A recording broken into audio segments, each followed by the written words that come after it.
Hello everyone, नमस्कार। स्वागत आप सभी का सुप्रभात अभिव्यक्ति लर्निंग ऐप पर, जहां होती है यूपीएससी की बहुत अच्छी तैयारी और स्टेट पीसीएस के मेंस की तैयारी। अगर आप स्टेट पीसीएस का मेंस दे रहे हैं तो आप मेरी मेंटरशिप ले सकते हैं। अगर आपको लगता है कि आप कहीं ना कहीं स्ट्रगल कर रहे हैं तो यूपीएससी कंप्लीट तैयारी और उसके साथ जो है स्टेट पीसीएस की मेंस की तैयारी मैं कराता हूं। ओनली मेंस, क्योंकि वो मेरे हाथ में है, इजिली मैं करा लेता हूं।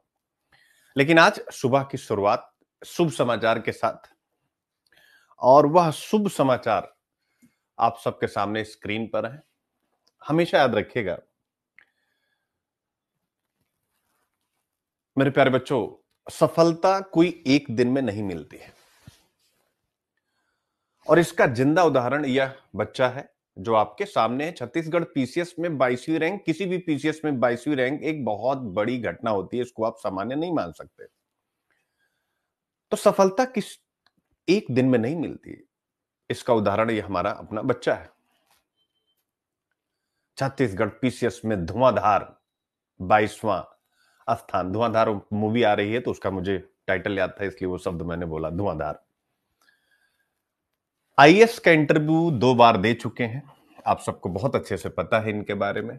ठीक है, आपकी आईक्यू वाईपी की फैमिली और मेरी पर्सनल, यानी जैसे इनका और मेरा संबंध। और यहां मैं एक बात पहले क्लियर करूंगा, जो भी बात मैं करूंगा कोई श्रेय वाली बात नहीं करूंगा। मेरा और उसका संबंध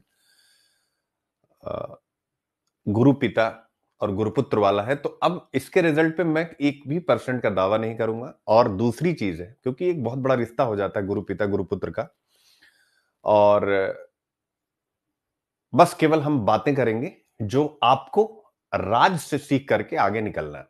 सिंपल सी बात है। तो 2 बार आईएएस का इंटरव्यू है, और अब पहले एक बार कहानी आपके सामने रखूं, और खासकर ये जो इस बच्चे की जर्नी है, फिर आगे हम लोग बातचीत करेंगे। सारे टॉपिक भी आपके लगे हुए हैं, यानी आज बहुत ज्यादा टॉपिक हैं। तो कई टॉपिक तो मैं बना भी नहीं पाया हूं। क्यों नहीं बना पाया वो भी अभी रीजन आपके सामने देख सकते हैं। हिंदू में ही 5 हैं, फिर उसके बाद इंडियन एक्सप्रेस में, और ये आज के बड़े बड़े टॉपिक हैं, जिसमें से एक सबसे अच्छा टॉपिक आपका निकल करके आया है। आपको याद होगा सुप्रीम कोर्ट से प्रेसिडेंशियल रेफरेंस के तहत 11 प्रश्न पूछे गए थे। 11 क्वेश्चन याद है आप लोगों को? एक बार कमेंट कीजिए। सुप्रीम कोर्ट से प्रेसिडेंशियल रेफरेंस आर्टिकल 143 का उपयोग करते हुए राष्ट्रपति महोदया ने प्रश्न पूछे थे। याद आ रहा है कुछ? बताइए। जिस पर बहुत सारे लेक्चर्स हुए हैं, नॉट सिंगल। मुझे लगता है कि कम से कम 8 से 10 एडिटोरियल मैं उन विषयों पर डिस्कस कर चुका हूं। सभी बच्चे बताया करो, इससे क्लास में थोड़ा इंटरेक्शन बढ़ता है कि आप अब पता चला आलस में पड़े वक्त सुन रहे हो, रजाई में घुस करके, कंबल में घुस करके। ये सब नहीं होना चाहिए। बॉडी एकदम एक्टिव होनी चाहिए जब आप क्लास में हो। तो आज उसी पर बहुत ज्यादा टॉप है। 3 आर्टिकल तो उसी पे है। ठीक है, तो थोड़ा सा बड़ा बारीक होता ना, कोई भी एक पॉइंट मिस ना हो पाए। तो आज मैं इसी को पढ़ने में काफी समय सुबह का मेरा गया। तो सुप्रीम कोर्ट ने राज्यपाल की शक्तियों को स्पष्ट किया। उसने राष्ट्रपति द्वारा भेजे गए 14 सवालों का जवाब कैसे दिया, आप देख सकते हैं। फिर राज्यपाल की शक्तियां, फिर आप देख सकते हैं सर्वोच्च न्यायालय ने अपने लिए लक्ष्मण रेखा खींच ली है। ठीक है, बट इस लक्ष्मण रेखा को वो आगे बढ़ा सकती है, यानी उसके पास भी शक्ति रहेगी। वह भी इसने अपने डिसीजन में सुनिश्चित किया है। ठीक है, तो ये 2 यहां पे। फिर उसके बाद हिंदू में भी आज फ्रंट पे यही छा रहा है, कोर्ट राष्ट्रपति और राज्यपाल को बांध नहीं सकते सुप्रीम कोर्ट। इस प्रकार की चीजें हैं। क्लियर है? यानी कोर्ट ने थोड़ा सा अपनी एक लक्ष्मण रेखा खींची है, लेकिन लक्ष्मण रेखा खींचने की शक्ति, जैसे लक्ष्मण रेखा उसने इतनी खींच दी है अपने लिए, सुप्रीम कोर्ट ने अपने लिए लक्ष्मण रेखा आप सबको अच्छे से पता है कि मां सीता के संरक्षण के लिए, रक्षा के लिए लक्ष्मण ने खींची थी, जिससे कि वह उस जंगल में उस रेखा के, उन्होंने ऐसी शक्तियां उस रेखा के अंदर कर दी थी कि वो अपने भाई को ढूंढने जाए तो कोई भी इस रेखा के अंदर आएगा तो वो अपने आप समाप्त हो जाएगा। यानी अपनी भाभी का संरक्षण करना चाह रहे थे। मां सीता का संरक्षण करने के लिए उन्होंने ऐसा किया। लक्ष्मण रेखा याद रखिएगा। तो वही लक्ष्मण रेखा यहां पर सुप्रीम कोर्ट ने अपने लिए भी एक लक्ष्मण रेखा तय कर ली है। लेकिन हाँ, उसने यह अपने पास शक्ति रखी है कि उस लक्ष्मण रेखा को जो इतनी बड़ी उसने की है, उसको वो बड़ा कर सके। क्या कर सके? यानी उसको वो यहां से यहां तक, यानी ऑब्वियस है यार, कस्टोडियन ऑफ कॉन्स्टिट्यूशन है, तो इस ये देखिए, तो ये वो इस रेखा को जब चाहेंगे बड़ा कर सकते हैं। तो आज अच्छा टॉपिक है जिस पर काफी समय भी लगेगा, तो सारे टॉपिक आपके पास हैं। फिर उसके बाद एक कॉन्फ्रेंस ऑफ पार्टीज यानी कॉप जो हो रहा है ब्राजील के बेलम में, उसमें भारत ने एक मैकेनिज्म यानी एक व्यवस्था की मांग की जिसका नाम है जस्ट ट्रांजिशन मैकेनिज्म। तो ये भी हम पढ़ेंगे, आप देख सकते हैं जीएस पेपर 2, 3, 4 एनवायरमेंटल एथिक्स ए से प्रीलिम सभी के लिए, चूंकि ये तो सभी के लिए इंपॉर्टेंट हो जाता है। तो मैंने आपसे कहा था कि कॉप 30 में जो आउटकम्स आएंगे, जिसमें इंडिया का एक इंडिया की केंद्रीय भूमिका होगी या जो डिक्लेरेशन आएगा, वो सारी चीजें मैं कराता जाऊंगा। तो अभी वहां पर अब धीरे धीरे आना स्टार्ट होगा, चूंकि अब वो समिट कंक्लूड की तरफ बढ़ रही। तो अब यहां से ये भी आपको ध्यान में रखना है। फिर फार्माकोजेनोमिक्स क्या है, इस विषय पर चर्चा करने जा रहे हैं।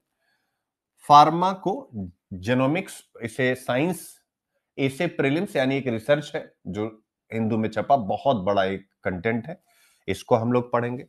फिर इसके बाद एडिटोरियल है कि भारत में फिशरीज और एक्वा कल्चर में क्या क्या संभावनाएं हैं, यानी एग्रीकल्चर की अलाइड एक्टिविटी में। बड़ा अच्छा टॉपिक है, इसको जैसे हम पढ़ेंगे यूपीएससी के लिए तो रहेगा, लेकिन ये सीधा बिहार के लिए ट्विस्ट, इसको मैं कर दूंगा turn and twist. Bihar PCS के मेंस में ये, चूंकि बिहार को जैसे कि आप देखेंगे नेता खड़े होते हैं, खासकर जो स्टार वगैरह मतलब होते हैं फिल्मों वगैरह में, कहते हैं हम बिहार में उद्योग लाएंगे। आप बिहार में उद्योग कैसे लेकर के आएंगे, आप चिंतन कीजिएगा। जैसे जब झारखंड था बिहार के साथ, तो खूब उद्योग आ रहे थे। रीजन ये था क्योंकि वहां पर रिसोर्सेस थे, नेचुरल रिसोर्सेस। तो उद्योग किसी एक चीज से नहीं चलता, उद्योग के लिए raw material, land, labour, capital, enterprise, बहुत सारी चीजें चाहिए होती हैं। रॉ मटेरियल में ये सारी चीजें चाहिए, यानी वहां किस चीज की संभावना है। तो बिहार में सबसे ज्यादा संभावना जिस चीज की है, पहले उसका दोहन कीजिए। विश्व की व्यवस्थाएं ऐसे ही आगे बढ़ी हैं, सभ्यताएं ऐसे आगे बढ़ी हैं, यानी चाहे सैंधो सभ्यता हो और चाहे चाइना की वर्तमान स्थिति हो या पश्चिमी विश्व के विकसित देश हो, सबसे पहले एग्रीकल्चर और अलाइड एक्टिविटी ही कृषि का आधार बनती है। आप सैंधो सभ्यता उठा करके देखिए, एग्रीकल्चर के सरप्लस पर जब आप उसका रिसेंट जो आईआईटी पुणे वगैरह ने स्टडी की है, ओरिजिन की, हड़प्पा सभ्यता के उदय की, जिसका कंटेंट मैंने आप लोगों को दिया है, तो आईआईटी पुणे वगैरह के रिसर्च से आप नोटिस कर सकते हैं कि वो एक समय था जब वहां क्लाइमेट बहुत अच्छा था, वर्षा बहुत अच्छी होती थी। और जैसे आज वर्षा जरूरी है भारतीय कृषि के लिए, भारतीय उपमहाद्वीप में कृषि के लिए, सेम उस समय भी रही होगी। ऐसा तो है नहीं कि एकदम से स्थिति बिल्कुल पहले कुछ और था अब कुछ और हो गया। तो एग्रीकल्चर का जब बेस मजबूत हुआ, यानी ढेर सारा उत्पादन होने लगा, तो उस उत्पादन को एक दूसरे के साथ क्या विनिमय, चूंकि उस समय मुद्रा नहीं थी, तो किसी को कुछ चाहिए किसी को कुछ चाहिए, तो फिर लोग एक सेंटर पर इकट्ठा होने लगे, और वही सेंटर यानी जहां पर अपने अपने उत्पादों का व्यापार करने के लिए लोग इकट्ठा हुए, धीरे धीरे वही शहर के रूप में डेवलप हो गए। ये हुआ कि नहीं हुआ, यानी जो भारत में पहली नगरीय क्रांति हुई, वो ऐसे ही हुई सिंधु सभ्यता में। दूसरी नगरीय क्रांति जो होती है 6 बीसी के अराउंड, वो भी ऐसे ही होती है, यानी जब महात्मा बुद्ध और महावीर जैन का काल था, उस समय भी द्वितीय नगरीकरण की शुरुआत, चंपा वगैरह नगर निकल करके आते हैं, वो एग्रीकल्चर सरप्लस पर आते हैं। एग्रीकल्चर सरप्लस कैसे? एग्रीकल्चर सरप्लस ऐसे कि उत्तर वैदिक काल से ही साक्ष्य मिलता है कि लोहे का इस्तेमाल एग्रीकल्चर में होने लगा। धीरे धीरे उस लोहे में और भी चीजें मिलाई जाने लगी। लोहा से जो फाल बनता हल का, यानी जुताई का, वो और मजबूत हुआ, गहरे स्तर पर जुताई हुई, एग्रीकल्चर में उत्पादन बढ़ा, सरप्लस हुआ, और फिर नगर सामने आए। तो बिहार के लिए भी विकास का एक सिंपल सा प्रतिमान है, एग्रीकल्चर और अलाइड एक्टिविटीज पर आप बिहार के विकास की नींव डालिए। क्लासिकल इकोनॉमी का यह सिद्धांत है कि कोई भी अर्थव्यवस्था, चाहे वो बिहार राज्य की हो, किसी भी देश की हो, किसी भी प्राचीन सभ्यता की हो, सबसे पहले प्राइमरी सेक्टर वहां पर केंद्र में होता है। जब प्राइमरी सेक्टर का सरप्लस आगे बढ़ता है, लोग मजबूत होते हैं, लोगों की परचेजिंग पावर बढ़ती है, क्रय शक्ति बढ़ती है, तो फिर वहां पर इंडस्ट्रीज आना शुरू होते हैं, वहां पर सर्विसेज सेक्टर अपने आप को ढालना शुरू कर देते हैं। क्यों? क्योंकि उन्हें पता है कि बेस बन चुका है, इस बेस पर फैक्ट्री लगाएंगे, तो बेस में ये सारी, फिर इसके बाद सोशल इंफ्रास्ट्रक्चर बहुत महत्वपूर्ण होता है। हमें लगता है मेरे बच्चों कि हम फिजिकल इंफ्रास्ट्रक्चर, सरकारें कहती हैं कि इंडस्ट्री आ जाएंगे क्योंकि हमने सड़क और जितने भी इंफ्रास्ट्रक्चर की सुविधा होती है वो हमने सुनिश्चित कर दी है। क्या आपको लगता है केवल सड़कें बना देने से विकास होने लगेगा? बिल्कुल नहीं होगा। उसके पीछे रीजन है, आपको सोशल इंफ्रास्ट्रक्चर मजबूत करना पड़ेगा। क्यों? क्योंकि अगर कोई बिहार का पढ़ा लिखा व्यक्ति अपने आप को सिक्योर पाएगा तो कैसे पाएगा? वो जो वहां पर रह करके जॉब, उसके लिए अच्छे स्कूल होने चाहिए, उसके लिए अच्छे हायर एजुकेशन होने चाहिए, यानी स्कूल, इसके साथ साथ हायर एजुकेशन के अच्छे संस्थान होने चाहिए, अच्छी स्वास्थ्य सुविधाएं एम्स की तरह होनी चाहिए।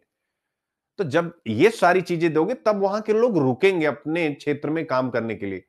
और इंडस्ट्री तब आती है जब आपके पास रॉ मटेरियल होता है, आपके पास कौन सा लेबर होता है। बाहर से इन्वेस्टमेंट कैसे आएगा? जब आपके पास स्किल्ड लेबर हो। बिहार के लेबर क्या स्किल्ड है? बहुत कम संख्या में है, पूरे देश में ऐसी स्थिति, लेकिन मैं अभी बिहार की बात कर रहा हूं। क्या भारत, कोई भी एफडीआई आता है, कोई भी इन्वेस्टमेंट आता है तो चाइना क्यों जाता है? केवल इसलिए नहीं कि वहां एक ही सरकार है, ईज ऑफ डूइंग बिजनेस आसान है, नहीं जी। उनके पास land, labour, law, raw materials, जो कुछ भी आप कहते हैं सब कुछ अवेलेबल है। लेबर भी उनका स्किल्ड है, जैसी नीड है वैसा उन्होंने एजुकेशन सिस्टम के अकॉर्डिंग अपने स्किल को, अपनी अपने डेमोग्राफी को स्किल के साथ जोड़ा है। तो नहीं है ये चीज बिहार में। अब सर्विस सेक्टर वाले कहां जाते हैं? जहां पर लोगों की इनकम होती है, क्योंकि वो उनकी सेवाएं ले पाएंगे। अच्छी जिम, अगर आपको मैं सिंपल कहूं, बिहार के छोटे छोटे जितने भी जिले, अगर कोई अच्छी जिम खोलना चाहे तो क्या वहां के लोगों की, मैं केवल एक सर्विस सेक्टर की बात कर रहा हूं, परचेजिंग पावर इतनी है कि वो उस जिम को अपने जीवन में ढाल पाएंगे, कुछ अमीरों को छोड़ करके? पर कैपिटा इनकम में उसकी स्थिति क्या है, आप चिंतन कीजिए। तो पहले हमें अपना कोर मजबूत करना होता है। तो यही टॉपिक जो आज इंडिया के लिए है, भारत का मत्स्य पालन और जलीय कृषि, ये बिहार के लिए इतना बढ़िया, इसको मैं डेवलप करूंगा। अभी मैंने किया नहीं है, जब अभी आपका लेक्चर इस पर डिटेल में लूंगा तब डेवलप करूंगा, क्योंकि इसमें समय लगता है डेवलप करने में। तो ये चीज है, बिहार का विकास होगा एग्रीकल्चर के बेस पर ही। पहले अपने आप को आप मजबूत करेंगे तभी पड़ोसी आपकी सराहना करेंगे। अगर आप चाहते हैं कि लोग आपकी सराहना करें, कभी नहीं करेंगे। इतना मजबूत कर लो कि लोग सराहना करने को बाध्य हो जाए। ठीक है? तो ये सारी चीजें हैं जो हम लोग पढ़ेंगे। फिर आज का एक बड़ा ही मेरा फेवरेट, बहुत ही प्यारा टॉपिक, बहुत दिनों से मैं सोच रहा था। आप देख रहे होंगे हर जगह जब चुनाव होते हैं तो इंडिया का जब मैप दिखाते हैं मीडिया वाले, अक्सर, मैं अभी आपको बताऊंगा तब आपको लगेगा कि हाँ सर आपने इस पे पहले सोचा हुआ है, अभी तो टॉपिक मैं नहीं बता रहा हूं। एक्चुअली अभी जैसे मैं बिहार चुनाव का भी एनालिसिस देख रहा था, मैं देखता हूं, भयंकर देखता हूं। मुझे पर्सनल राजनीति में इंटरेस्ट नहीं है खुद करना, लेकिन मतलब उसको देखना, उसका एनालिसिस, उसमें जो डेटा वगैरह आता है, लोग जो बोलते हैं, उससे मैं बहुत कुछ सीखता हूं, क्योंकि बहुत सारे प्रश्नों में वो मेरे लिए महत्वपूर्ण भूमिका निभाते हैं, खासकर ऐसे में। क्योंकि अगर टीचर कंटेम्प्रेरी मुद्दों से कनेक्ट नहीं रहेगा तो निबंध तो कभी अच्छा नहीं पढ़ा पाएगा, बाकी तो जीएस वगैरह सब अच्छा हो जाता है। तो उसमें आ रहा था इंडिया का मैप पूरा दिखा रहे भगवा, हर जगह पर भगवा कलर छाया हुआ है, यानी कि Bharatiya Janata party plus NDA छाई हुई है। तो मेरे दिमाग में आ रहा था कि यार ये मतलब क्या ये अच्छी बात है इंडिया की डेमोक्रेसी के लिए, या ऐसा होना कुछ चैलेंज है? दोनों ही बातें हैं। तो अच्छी बात भी है, पक्ष वाले कहेंगे, और बुरी बात भी है, कुछ विश्लेषक कहते हैं। तो आज वही जो यहां पर एक फ्राइडे है तो पूरा क्वेश्चन आंसर आया हुआ है। क्या एक पार्टी के दबदबे में फेडरलिज्म पीछे हट रहा है? यानी जब एक ही पार्टी ताकतवर हो जाएगी तो राज्यों में मैक्सिमम उसी की सरकार होगी, जिन राज्यों में नहीं भी होगी उसको कोई फर्क तो उससे पड़ने वाला है नहीं, यानी केंद्र जो चाहेगा वही करेगा। तो ये बड़ा अच्छा विषय है और ये मुझे उम्मीद है, ट्रस्ट करिएगा, आने वाले समय का ये प्रश्न भी है, मतलब ये निबंध का प्रश्न है। आप देख रहे हैं क्या एक पार्टी के दबदबे से फेडरलिज्म पीछे हट रहा है? ये डायरेक्ट क्या ऐसे का क्वेश्चन है कि नहीं? अगर ऐसे का नहीं भी है, मतलब सॉरी मिस हो जाए, तो जीएस पेपर 2 पॉलिटी है ही है, संघवाद और उससे संबंधित विषय। तो ये नए नए मुद्दे उठ रहे हैं, यूपीएससी ऐसे ही पूछता है फ्यूचर का, जीएस 2 जीएस 4 ऐसे और प्रीलिम्स की निगाह से। तो बहुत टॉपिक है बच्चों, तो अपनी क्लास उसी रूप में तैयार है जैसे होती है, ठीक है ना। फिर इसके बाद सुप्रीम कोर्ट ने क्या किया है, एक फैसला रद्द किया है, वन शक्ति जजमेंट। क्या है? वन शक्ति जजमेंट को सुप्रीम कोर्ट ने रद्द किया। तो यह बड़ा महत्वपूर्ण फैसला। ये जजमेंट क्या है, तो आप देख सकते हैं कंटेम्प्रेरी, यानी वही मुद्दे जो एग्जाम में आए वही आपको पिक करता हूं। तो कुल मिलाकर के 8 आर्टिकल हैं और बड़े हैं, तो कंटेंट हमेशा आपका मेरे पास एक नंबर बना ही रहता है और उसमें कहीं से कोई डाउट नहीं। लेकिन आज थोड़ा फोकस अभी करेंगे राज्य की सफलता पर। आपने वो एक फ्रेज है या कह सकते हैं 2 पंक्तियां हैं कि खुदी को कर बुलंद इतना कि हर चुनौती खुद पूछे बता तेरा इरादा क्या है। खुदी को कर बुलंद इतना कि हर चुनौती खुद पूछे बता तेरा इरादा क्या है। तो आज ये जो पंक्तियां आप सुनते हैं, खुदी को खर बुलंद इतना खुदा बंदे से पूछे, नहीं, मैंने जरा शब्दों का चयन देखिएगा, राज के साथ इसको मैं जोड़ करके आपके जीवन में ढाल रहा हूं कि खुदी को कर बुलंद इतना कि हर चुनौती खुद पूछे बता तेरा इरादा क्या है। तो आप उस चुनौती से कहें कि मेरा इरादा है इस देश में, अपने राज्य में सर्वोच्च स्थान प्राप्त करना, और वह स्थान आप ग्रैब कर पाए। तो सबसे पहले मेरी तरफ से भी जो हमारी बातचीत हुई, आप ध्यान से देखिएगा, रात को देखिएगा आप, रात को आता है क्योंकि मैंने इनका नाम तो अलग सेव था लेकिन प्री क्वालिफाई के नाम से सबका सेव था, जो बच्चे इस बार 25 में मेंस दे रहे थे। 12:28 पर सर जी 22nd रैंक, ठीक है ना, छत्तीसगढ़ पीएससी।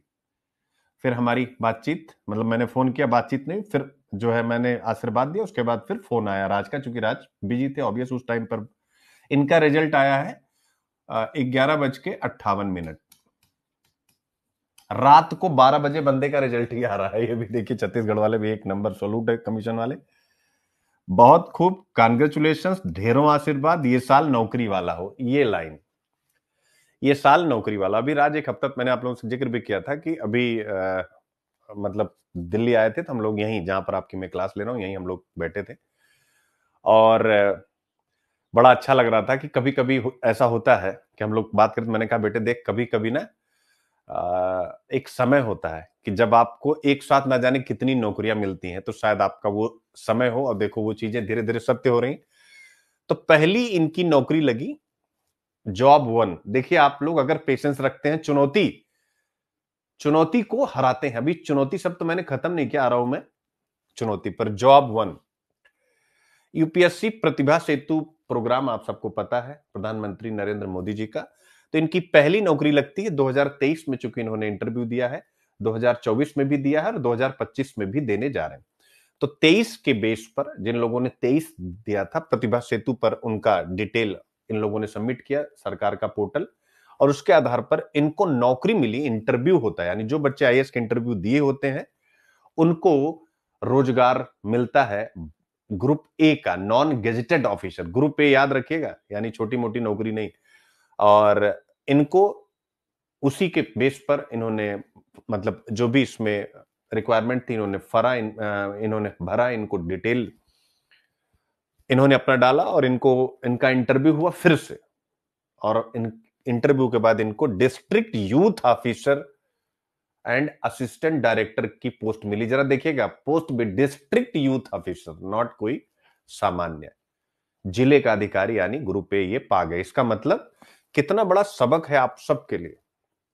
आज की क्लास शायद आपकी हिंदू में जो मैं पढ़ाऊंगा, तो मैं पढ़ाऊंगा, मेरा नेचर है, कभी बदलता नहीं है, बट उससे 2000 गुना ज्यादा, नॉट 100 200, 2000 गुना आपके लिए, मेरे लिए नहीं। मैंने पिछले साल ही कह रखा, अब अपने किसी बच्चे का श्रेय मुझे नहीं लेना कि मैंने क्या पढ़ा है क्या नहीं पढ़ा। मैं ये सेंटेंस आप लोगों से कई बार कह चुका हूं, आप सब कमेंट भी कर सकते हैं। अब बच्चों, बस बच्चे पास हो और मैं मेहनत करूं, मैं यही ईश्वर से प्रार्थना करूंगा और ऐसे बच्चे, आप सब ऐसे बच्चे आते रहे मेरे पास, थोड़ी संख्या में, ज्यादा नहीं चाहिए मुझे, जिससे मैं 1-to-1 सब पे ध्यान दे सकूं जैसा अभी दे पाता हूं। ठीक है, तो इनको नौकरी मिलती है, बहुत बड़ी जॉब होती है। सबक क्या है कि अगर झपक के, जिस चीज की मैं गारंटी देखा हूं, प्री निकालो, मेंस की गारंटी देता हूं, लेकिन आपका पहले कुछ तो रेडी होना चाहिए ना भाई।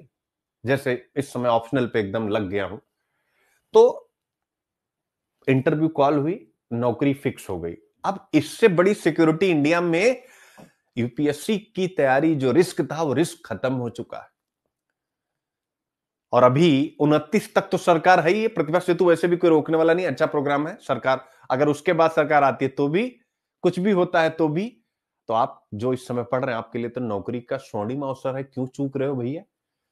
तो इनकी पहली जॉब से आपको ये सबक लेना है। ठीक है, फिर इनको इसी साल दूसरी जॉब लगती है। आप देख सकते हैं कल जो इन्होंने 22वीं रैंक लगा ली। क्या लगा ली? 22वीं रैंक इन्होंने लगा ली। बेटे, अपने स्टेट में 22वीं रैंक लगाना, ये बिल्कुल वही है जिसे आप स्वर्णिम स्वप्न कह सकते हैं। एक राज्य की सर्वश्रेष्ठ परीक्षा, इससे आप इनकार नहीं कर सकते, क्योंकि क्या आईआईटीएन, क्या पीएमटी, क्या आईएम, सभी लोग इसमें शामिल, इसमें पार्टिसिपेट करते हैं कि हमने भाई अपने राज्य में प्रशासन पे जाना है। तो जिस एग्जाम में देश के सभी धुरंधर, मेरी बात को कभी भी आपको इमोशनली नहीं लेना है, रैशनल, तार्किक रूप से लेना है, कि जिस एग्जाम को, चाहे यूपीएससी हो चाहे स्टेट पीसीएस हो, अगर इस देश में हर एक वर्ग में पढ़े हुए बच्चे अगर उसमें पार्टिसिपेट करते हैं, उसको प्राप्त करने की इच्छा रखते हैं, तो ऑब्वियस है जिसको सभी लोग पाने की इच्छा रखें वो सबसे ज्यादा जो है महत्वपूर्ण हो जाता है। तो छत्तीसगढ़ पीसीएस, ये छत्तीसगढ़ के ही राज पटेल, इन्होंने रैंक लगाई है 22nd। अब आपके सामने देख सकते हैं, तो बहुत बड़ी रैंक होती है। आप टॉप 20, टॉप 25 में है, तो बिग रैंक। तो दूसरी ये, जिसके लिए आप सब इनको रात में ही बहुत सारी बधाई दे चुके। ठीक है, क्या कर चुके? बहुत सारी बधाई दे चुके। एक बच्चे ने मैसेज किया था कि सर, राज भैया से कह दीजिए कि प्री मतलब आईएएस और पीसीएस का कॉम्बिनेशन इन्होंने कैसे बनाया। तो मैंने राज को ये मैसेज भेजा है आपका, ठीक है ना। मैं बेटे देख, बहुत बढ़िया पोस्टमैन हूं, आप लोग एक बार देखें। फिर इसके बाद तो मैंने फटाक से राज को भेजा, हमने कहा भाई देखो ये बच्चा ऐसा पूछ रहा है। तो मैं अपनी, ये देखो कहाँ गया, ये आप देख सकते हैं, अगर दिख जाए, ये बच्चा है हमारा। तो मैंने, उसने मैसेज किया कि सर क्या राज भैया से आप एक सेशन करा सकते हैं जिसमें वो बताएं कि कैसे यूपीएससी और पीसीएस दोनों की साथ तैयारी और सफलता मिले। तो मैंने फिर राज को ये मैसेज भेजा, तो उन्होंने लिखा कि सर नेक्स्ट वीक आऊंगा, तब रखते हैं सेशन। तो नेक्स्ट वीक आएंगे तो इस पे हम लोग सेशन रख लेंगे। ये बड़ा अच्छा, इस बच्चे ने, देखिए आपके बहुत सारे प्रश्न ना बड़े मजेदार, ये बहुत बढ़िया था कि आईएएस और पीसीएस में, अब मैं बताऊंगा, मैं एज ए टीचर बताऊंगा, बट अभी वो आ रहा बंदा जो सेलेक्ट हो चुका है आईएएस की भी तीसरी बार कंजेकेटिव, कोई ब्रेक नहीं, तीसरा इंटरव्यू लगातार।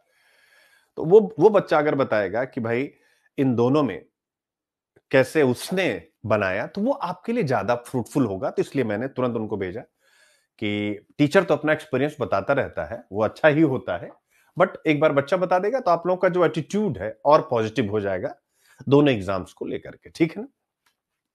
तो दूसरा एग्जाम उनको ये हो गया। तीसरा, जॉब 3, आप सब लोग अपने हृदय से बिल्कुल अपना एक शुभ कामना इनके लिए, इसीलिए मैंने लिखा, क्योंकि भैया देखो अब उसको आशीर्वाद की जरूरत है, उसको किसी चीज की जरूरत नहीं है। Job 3 UPSC interview 2025 third consecutive interview है, आप सब के आशीर्वाद की जरूरत है। ठीक है, तो ये तीसरी, यानी इसी साल में विद इन 6 महीने में, या मुझे लगता है 3 महीने के अंदर ही, ये तीसरी नौकरी की तरफ ईश्वर उनको ले जा रहा। आगे सब परमात्मा, उसमें हमारा और आपका कोई कंट्रोल नहीं होता। अब यहां से एक शब्द मैं लिखता हूं, जिस शब्द का नाम है चुनौती, और दूसरे शब्द का नाम है मां। समझिएगा, बड़ी गहरी बात मैं यहां पर कहने जा रहा हूं। आप लोग कहते हैं ना सर, मेरे पास इतना मैसेज आता है, मैं चुनौती और दूसरा शब्द है मां, हैशटैग माँ, बस 2 शब्द आप यहां रखिए। और अगर आज की क्लास से आप नहीं सीखे तो विश्वास रखिएगा कोई आपको सिखा नहीं पाएगा। इस ये सारी चीजें अगर इसका पहले सिलेक्शन हो गया होता तो भी मैं रखता, लेकिन अब हुआ है। सबसे पहले चुनौती पे आते हैं, फिर मां पे आते हैं। आप सब कहते हैं कि सर मेरे पास ए नहीं है, बी नहीं है, सी नहीं है, मैं ये हूं, मेरे घर में है, मेरा अटरम सटरम फटरम, क्या क्या चुनौतियां बताते हैं एक बार जरा कमेंट करिए, क्या क्या चुनौतियां आप सब लोग बताते हैं अपने जीवन की। उसी में उदास, निराश, हताश, टीचर से नेगेटिव जो आपकी जिंदगी में रोशनी डाल रहा है, आप चिंतन कीजिए। कभी भी अपने गुरु, कोई भी हो आपका, वो बचपन का हो बड़ा हो, उसके जीवन में आप रोशनी जो आपके जीवन में डाल रहा है, उसके जीवन में आप हमेशा कुछ ऐसा डालें जो आपके जीवन को पॉजिटिव बना सके। क्योंकि गुरु को आप जो भी देंगे वो आपकी तरफ रिवर्स होगा। अगर आप उसको अच्छा देंगे, अच्छा रिवर्स होगा, कुछ बुरा कहेंगे वो आप ही की तरफ रिवर्स होगा। क्योंकि गुरु प्रकृति का एक हिस्सा है, क्योंकि गुरु ही प्रकृति के बारे में बताता है। और शास्त्र उठा करके पढ़िए, मेरी बात मत मानिए, वेद में आप आज गूगल करके पढ़िएगा कि क्या प्रकृति निगेटिव है, लाएगा नहीं, प्रकृति ऑलवेज पॉजिटिव होती है। और गुरु उस प्रकृति का एक हिस्सा है, ये शास्त्र में है, गुरु ही और कोई नहीं। क्योंकि गुरु उस प्रकृति को संजोता है और गुरु ही उस प्रकृति के संरक्षण के लिए पीढ़ियां तैयार करता है। तो मैं क्यों कहने जा रहा हूं कि आप अपनी चुनौती से, अपनी समस्याओं से दुखी हो जाते हैं और आप अपनी जीवन में रोशनी डालने वालों को ही आप कटघरे में खड़ा करते हैं। या रोशनी मतलब आपके घर परिवार के सदस्य भी जो आपके जीवन में रोशनी डाल रहे हैं, आप उनके खिलाफ भी हो जाते हैं। राज के पिता बचपन में ही गुजर गए थे। सुनते चलिएगा, राज के पिता बचपन में ही गुजर गए थे। काफी छोटे थे ये, बचपन इन द सेंस। अब क्या इससे बड़ी चुनौती किसी भी स्त्री के जीवन में, जो राज की आदरणीय मां है,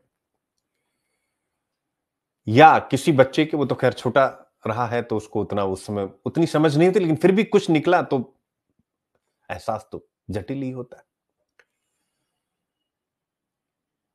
अब इससे बड़ी चुनौती किसी आप सबके जीवन में क्या हो सकती है?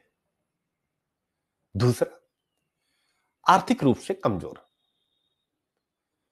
दूसरा, ये लिख सकते हो आप, आर्थिक रूप से कमजोर, इकोनॉमिकली वीक। उसने खुद यह शब्द बोला हुआ है और बड़े गर्व से, और स्लम इकोनॉमिक्स को उसने इंटरव्यू में भी बहुत अच्छे से डिस्कस किया हुआ कि उसने बोला सर छत्तीसगढ़ में मैं जहां हूं, मैं, हमारा स्लम एरिया है, हम वहां रहते हैं और मेरी आंखों में आंसू आ रहे हैं, मुझे गर्व हो रहा है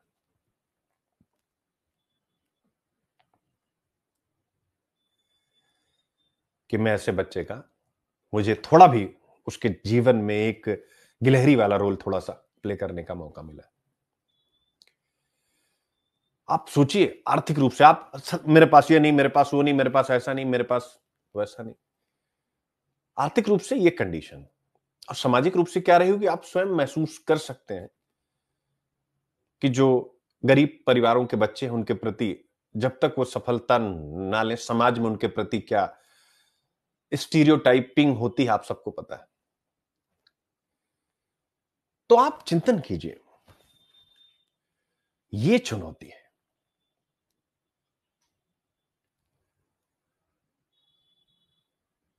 और चौथी चुनौती, परिवार में कोई नहीं, केवल राज और उनकी मां। अब ये भी सुनिए आप, केवल राज और उनकी मां, चौथी चुनौती। आप ढूंढते ना कोई मुझे हेल्प करे, कोई मुझे सहारा दे।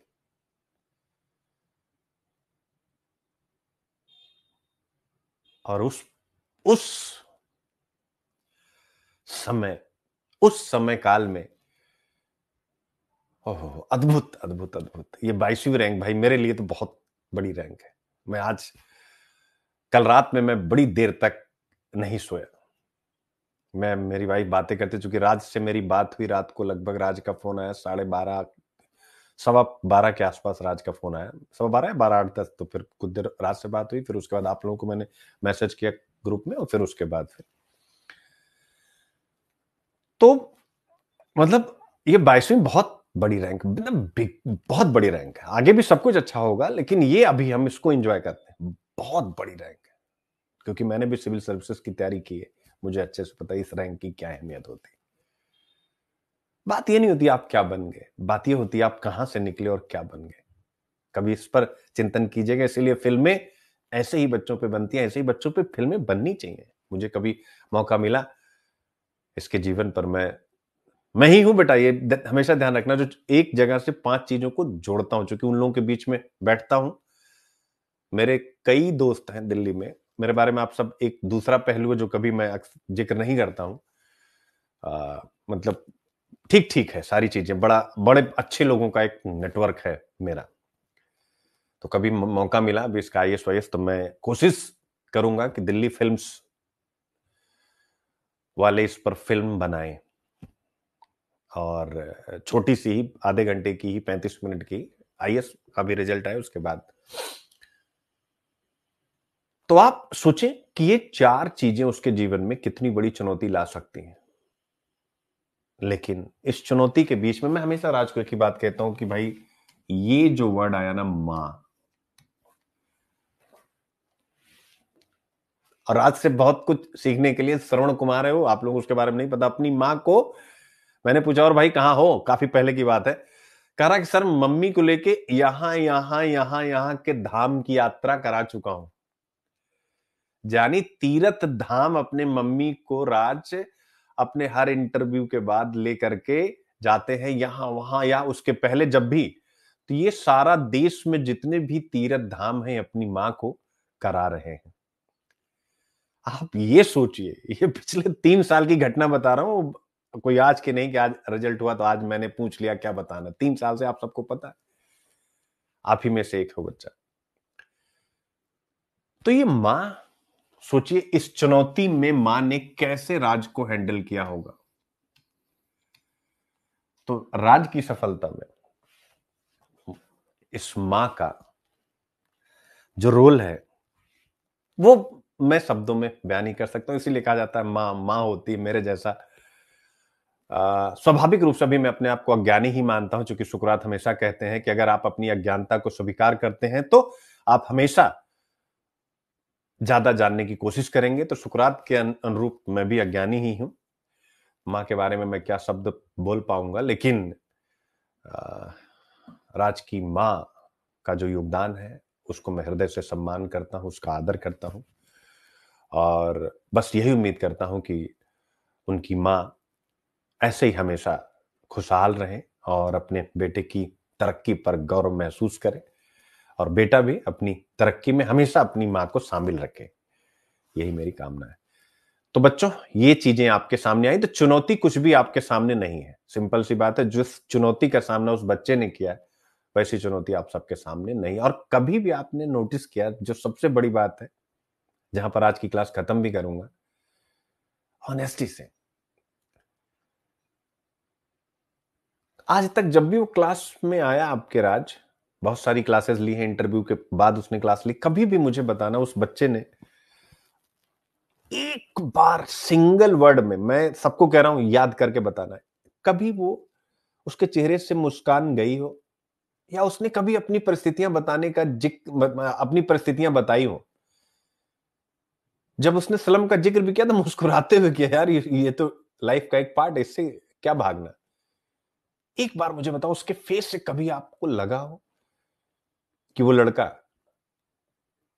किस पृष्ठभूमि से है, और क्या आपको ऐसा लगता है कि किस पृष्ठभूमि से। मैं तो हमेशा कहता हूं तुम अजीत डुबा लो, अब आगे ईश्वर की मर्जी है, क्या हो क्या ना हो। मैं तो शकल देख के कहता हूं अजीत डुबा ले ठीक है। वही फेस में तेजी। तो बस आज फिलहाल यही बात मैं कहना चाहूंगा कि सफलता, मेरे प्यारे बच्चों, समर्पण से मिलती है। सफलता 100% समर्पण से मिलती है। समर्पण समर्पण समर्पण लिख लीजिएगा। किसके प्रति? अपने समय के प्रति। जो सुबह से 8 घंटे आप पढ़ रहे हैं, उस 8 घंटे में आप समर्पित हो जाइए कि हम जो पढ़ रहे हैं वहां से हम निकाल रहे हैं, केवल हम पढ़ नहीं रहे हैं, कोटा पूरा नहीं कर रहे, पीछे से आवाज आ रही है, पीछे से डिस्टर्ब हो रहा है, पीछे से हो हल्ला, कोई फर्क नहीं पड़ता, होने दो। हम तो सैंधव सभ्यता पढ़ रहे हैं ना भाई। प्लेयर जो होते हैं, आप लोग कहते हैं सर लाइब्रेरी चाहिए, घर में डिस्टरबेंस है, फलाना ढमाका, ब्ला ब्ला ब्ला। आप जरा खिलाड़ियों के बारे में सोचिए। वर्ल्ड कप का फाइनल चल रहा है, खिलाड़ी पहुंच रहा है और खिलाड़ी, अब 1 लाख लोग उसको देख रहे हैं, तालियां बजा रहे हैं, सचिन सचिन, कोहली कोहली। भाई साहब, हमारे ऐसे लोग, आपके ऐसे लोग जो इस प्रकार की सोच रखते हैं, उनका तो बोलना नहीं चाहिए। इतनी भीड़ देखकर घबरा के बेहोश हो जाएंगे, नंबर 1 हो जाएगा, सिंपल सी बात है। पैंट में हो जाएगा कि नहीं हो जाएगा? अब वो कहने कि अब मैं खेलने आ रहा हूं, पूरा साइलेंट होना चाहिए, मैं लाइब्रेरी में ही खेलूंगा। ये जो आप लोगों ने अपने मन में बना लिया, मैं मान सकता हूं लाइब्रेरी अच्छी चीज है, लेकिन अगर आपकी समस्या है कि आपके क्षेत्र में लाइब्रेरी नहीं है, आपके घर में डिस्टरबेंस है, तो केवल उसी को आधार बना करके आप उदास निराश, सुनील सर मैं क्या करूं, मैं लंबा सा मैसेज भेज देते हो। एक नहीं भेजता, पता नहीं कितने भेज देते हो। तो मैंने क्या बोला, जिस दिन आप समर्पित हो जाओगे, असाध्य बीड़ा जो रचना है, असाध्य बीड़ा जो रचना है कि नहीं है? वो जब बीड़ा बजा रहे थे, क्या बीड़ा बजाने में जितना समर्पण चाहिए, क्या उतना आपकी पढ़ाई में चाहिए? नहीं चाहिए। बीड़ा बजाने में जो समर्पण है ना, ध्वनि सारे गामा मिलाना है, मुझे नहीं आता बट मैं बता रहा हूं। तो वो जो बीड़ा, असाध्य बीड़ा हीरानंद वात्स्यायन साहब ने लिखी है, आप सबके लिए किस लिए लिखी है? कि बीड़ा जिसे कोई बजा ना सका, उसे प्रियंबद ने बजाया। कैसे बजाया? क्योंकि उस भूल गया कि बीड़ा दरबार में रखी हुई है, मेरे सामने राजा रानी, उनके दरबारी मंत्रीगण बैठे हुए हैं, पुरस्कार के रूप में 1 लाख सोने की मुद्राएं मिलेंगी, इन ये मुद्राएं मिलेंगी तो मैं फिर इसके बाद क्या करूंगा, मैं इन मुद्राओं से महल बनवाऊंगा, इसके पहले जितने भी, या मैं राज कवि बन जाऊंगा, राज संगीतज्ञ बन जाऊंगा, मुझे यह पुरस्कार मिलेगा। तो सदियों से उस बीड़ा को बजाने के लिए, जब राजा के घर में सदियों से, कई पीढ़ियों से जब प्रतियोगिता आयोजित होती थी, तो पूरी राजसभा होती थी, लाखों लोग जो प्रजा होती थी, और जो भी आते थे संगीतज्ञ, वो बजाते थे, तो उस यही सारी बातें बकवास सोचने लगते थे। वो समर्पित नहीं थे अपने टाइम के प्रति, अपने कर्तव्य के प्रति, अपनी ड्यूटी, कर्तव्य के प्रति वो समर्पित नहीं थे, अपने कंटेंट के प्रति वो समर्पित नहीं थे, सारे गामा के प्रति। परिणाम क्या हुआ? कोई बीड़ा नहीं बजाया, और प्रियंबद ने गोद में रखा, आंखें बंद की और उंगली टिकाई, सहसा। फिर हीरानंद वात्स्यायन लिखते हैं, सहसा बीड़ा झंझना उठी, सहसा बीड़ा झंझना उठी। तो आप चिंतन कीजिए, सहसा बीड़ा झंझना उठी, यानी बीड़ा बज गई। तो राजा ने पूछा, अरे भैया कैसे हो गया? प्रियंबद से, जिसने बीड़ा बजाई, पूछा भैया कैसे हो गया? तो फिर उसने बताया कि मैंने कुछ भी नहीं किया, मैंने बीड़ा को बजाया नहीं, मैंने अपने आप को समर्पित कर दिया। अहम शून्य, सारा अहम कि मैं ज्ञानी हूं, मैंने अपने ज्ञान को भुला दिया। ज्ञान अहम शून्य, सारा अहंकार मैंने खत्म किया। सृजन तभी होता है जब अहंकार नहीं होता। अहंकार होगा, सृजन खत्म हो जाएगा। एक पिक्चर है आज आप लोग अमिताभ बच्चन की, अभिमान, उस पिक्चर को देखिएगा। अभिमान में जया बच्चन जी हैं और अमिताभ बच्चन है। आप देखिएगा कैसे अभिमान होने लगता है और अमिताभ बच्चन की गायकी खराब होने लगती है। तो अहम शून्य और समर्पण, ये 2 शब्द ऐसे थे जिससे सहसा बीड़ा झंझना उठी।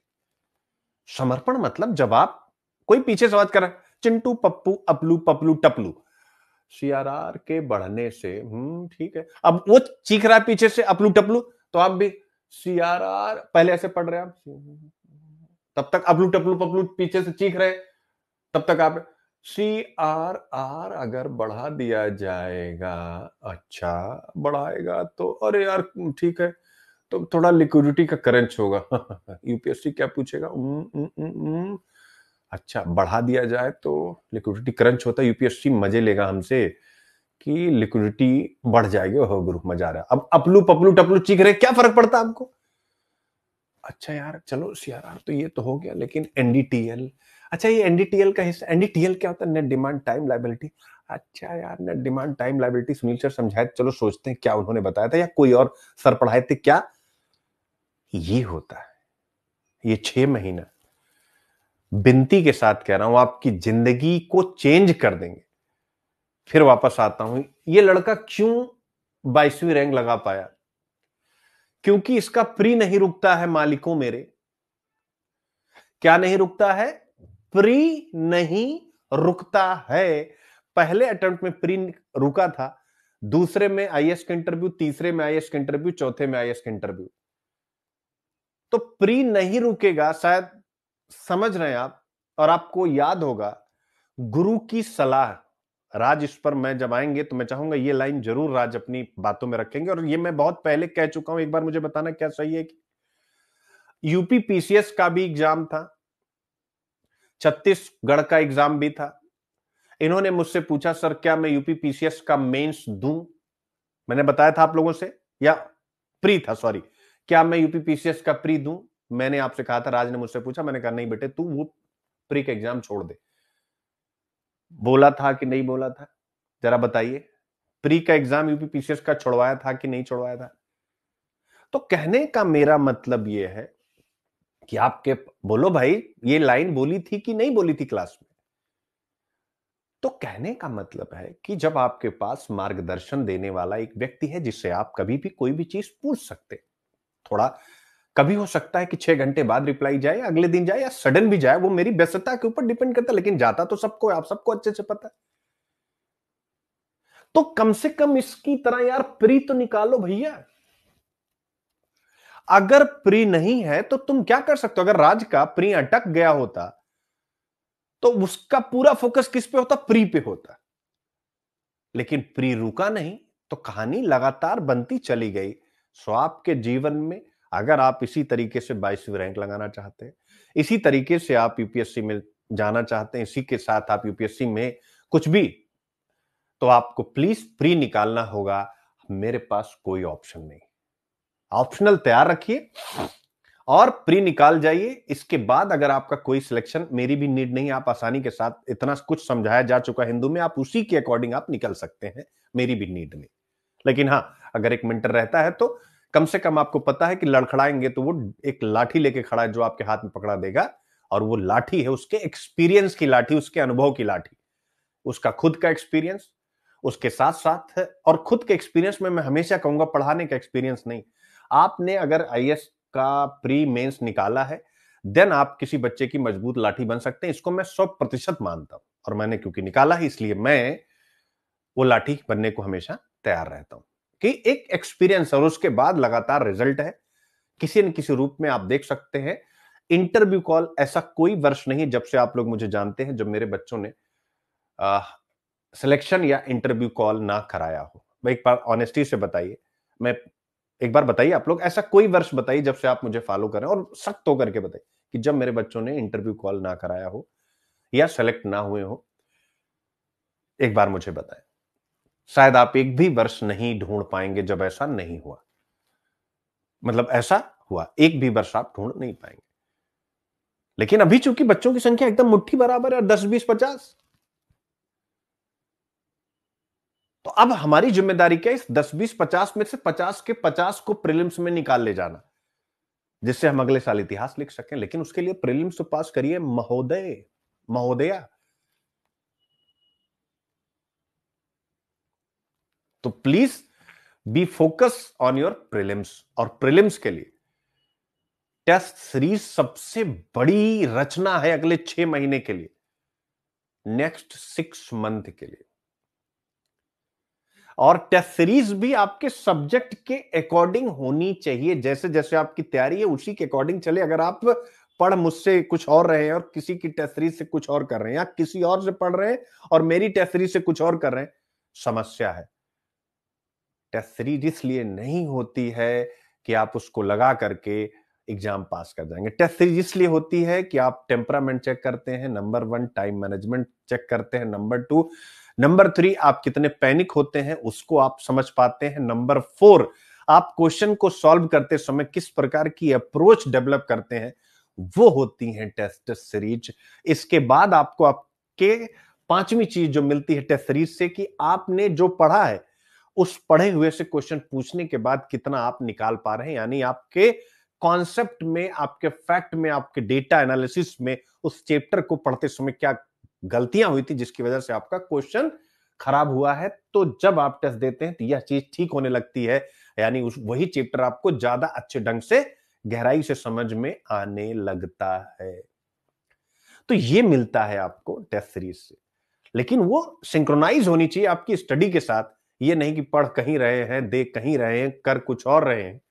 और फिर कहूंगा आपका मेन टीचर आपके साथ जरूर कनेक्ट होना चाहिए, यानी जिसका फेस देख करके आप कहीं भी एडमिशन लेते हैं, वो फेस आपके साथ इस 6 महीने की जर्नी में 100% कनेक्ट रहे, तब जा करके कहानी बना पाएंगे। राज ने नेट जेआरएफ भी निकाला है पहले अटेम्प्ट के, मतलब पहला इंटरव्यू जब नहीं हुआ था उसके बाद उन्होंने नेट जेआरएफ भी निकाल लिया। तो आप देख सकते हैं, यानी किसी भी एग्जाम को पास करने के लिए अलग अलग पढ़ाई की जरूरत नहीं है, एक सामान्य कैलिबर की जरूरत होती है। क्या होती है? एक सामान्य कैलिबर की जरूरत होती है कि एक बार आपकी समझ बन जाए। नंबर 1 समझ, क्या कंटेंट की नहीं, समझ कि कैसे हम एग्जाम पास करते हैं। एक बार अगर ये समझ आपकी बन जाए तो फिर अगले में तो आपको कोई समस्या होने वाली नहीं। क्या नहीं होने वाली है? अगले में कोई समस्या होने वाली नहीं है, अगर आपको यह चीज मिल जाए तो। क्या? वह ज्ञान की कैसे हम किसी चीज को पास करते हैं। लेकिन उस पास करने की पहली सीढ़ी है प्रीलिम्स। जब तक प्रीलिम्स नहीं निकलेगा इस एग्जाम में आपको कॉन्फिडेंस कभी नहीं आएगा। प्रीलिम्स निकलेगा, मैं बैठा हूं 25 मई से, 2026 वालों आग लगा दो, 27 वालों आग लगा दो कि पहले अटेम्प्ट में ही निकाल लेना। तो यहां से इनके रिजल्ट से अब 27 वालों को भी मैं ये कहना चाहूंगा कि जैसे अगर आपकी तैयारी आपको लगता है कि ठीक चल रही, तो 27 वाले भी टेस्ट सीरीज का हिस्सा बन के 27 में तैयारी करने के बजाय 26 में ही प्रीलिम्स खत्म कर दीजिए, उड़ा दीजिए। दिसंबर के बाद केवल एंजॉय करिए। कौन से दिसंबर? अगले दिसंबर, यानी 26 वाले दिसंबर के बाद आप क्या करिए? जनवरी, फरवरी, मार्च, अप्रैल, मई में आपका होगा 27 वालों का। दिसंबर में पढ़ाई खत्म करिए। क्यों अगले साल का इंतजार कीजिए? तो 2027 वाले जब है, अब वो टेस्ट सीरीज का हिस्सा बनना आप स्टार्ट कर दीजिए। सिंपल सी बात। क्योंकि सब्जेक्ट आप पढ़ ही रहे हैं, चीजें आप कर ही रहे हैं, सेम वैसी ही है। अभी तक मैंने रोक रखा था, लेकिन स्वाभाविक रूप से मुझे ये समझ में आ रहा है कि यार क्यों हम जो गलतियां 2 अटेम्प्ट के बाद होती हैं, हमें पता लगती हैं, हम पहले अटेम्प्ट में ही पता कर ले। और इनफैक्ट पहले अटेम्प्ट में गलती मिले ही ना, टीना डाबी की तरह 12वीं क्लास से ही यूपीएससी की तैयारी स्टार्ट। तो मुझे लगता है कि तभी पहली रैंक लग पाएगी। तो इसलिए अब आप पहली रैंक के लिए काम करने जा रहे हैं। तो आप सब जरूर टेस्ट सीरीज का हिस्सा बन जाइए, बिना कुछ भी सोचे हुए। ठीक है? बाकी राज की क्लास होगी, वो हम 1 हफ्ते बाद आएंगे, तो आपसे विस्तृत चर्चा इन विषयों पर करेंगे। ठीक है? और फिर से अपने मां, अपने पिता का खूब ख्याल रखिए, खूब उनका सम्मान कीजिए।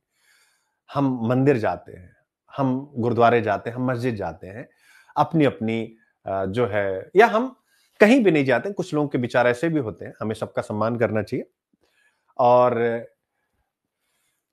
हमें लगता है कि वहां से राहत है हमारे लिए।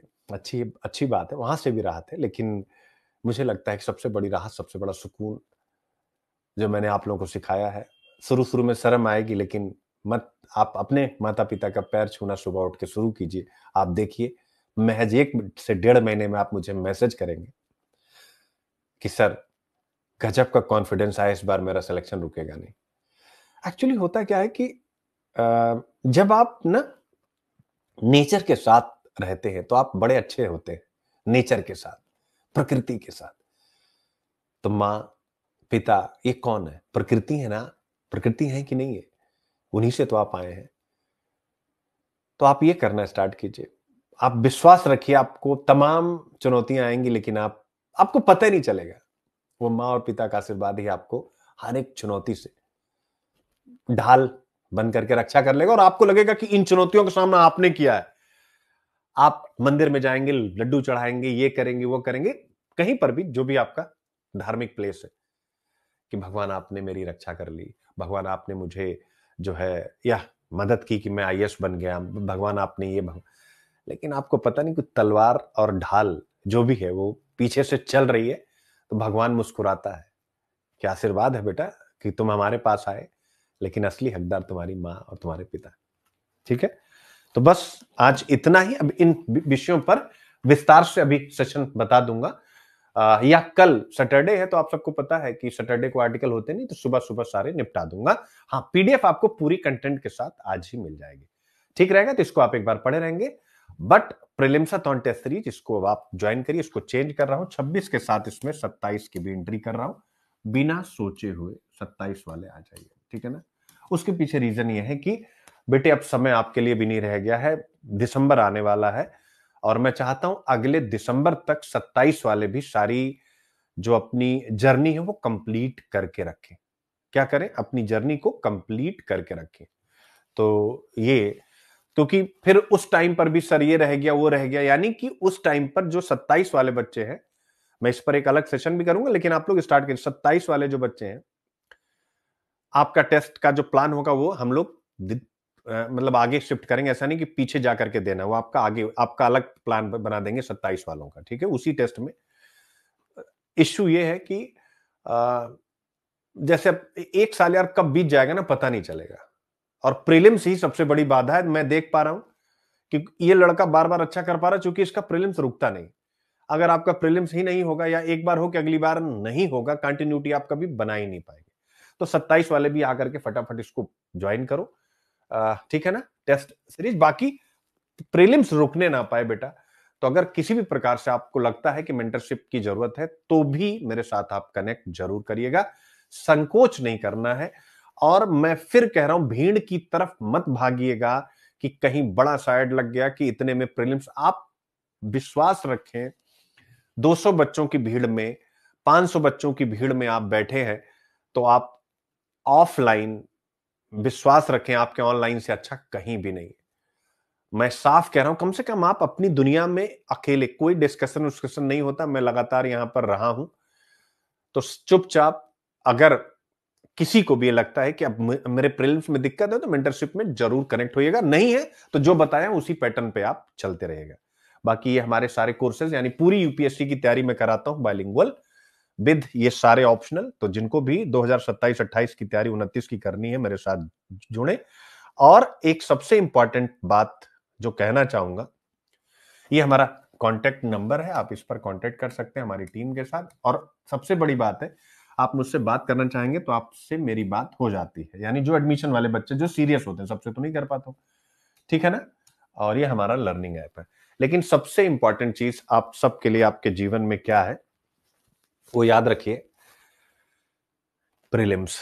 मैं सच कह रहा हूं, prelims prelims prelims prelims prelims के अलावा, एक बार आप लोग कमेंट करिए, क्या आप मेरी बात से सहमत है? एक बार कमेंट करिए, प्रीलिम्स क्या आपके जीवन में सबसे महत्वपूर्ण रोल प्ले करता है कि नहीं? ठीक है,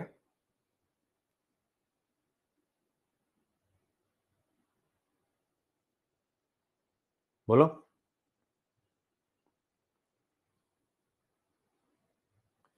सबसे बड़ा चैलेंज प्रीलिम्स है।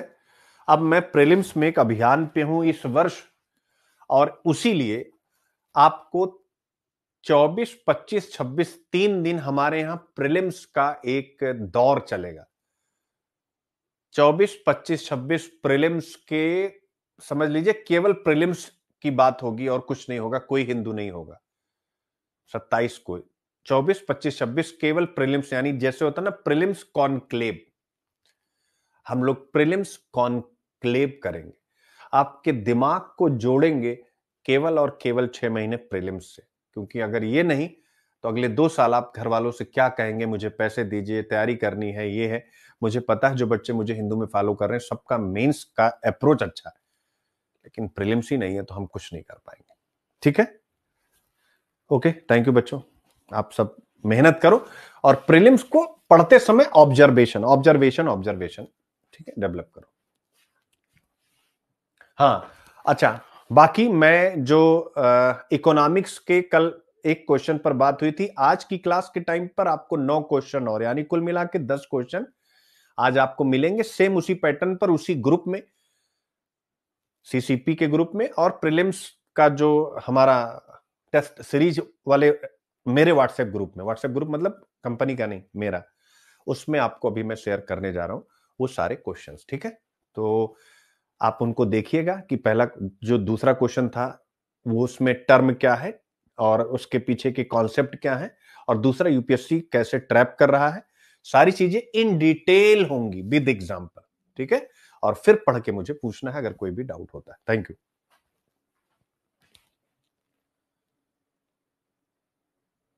हाँ हाँ खुशबू बेटा, बिल्कुल बिल्कुल।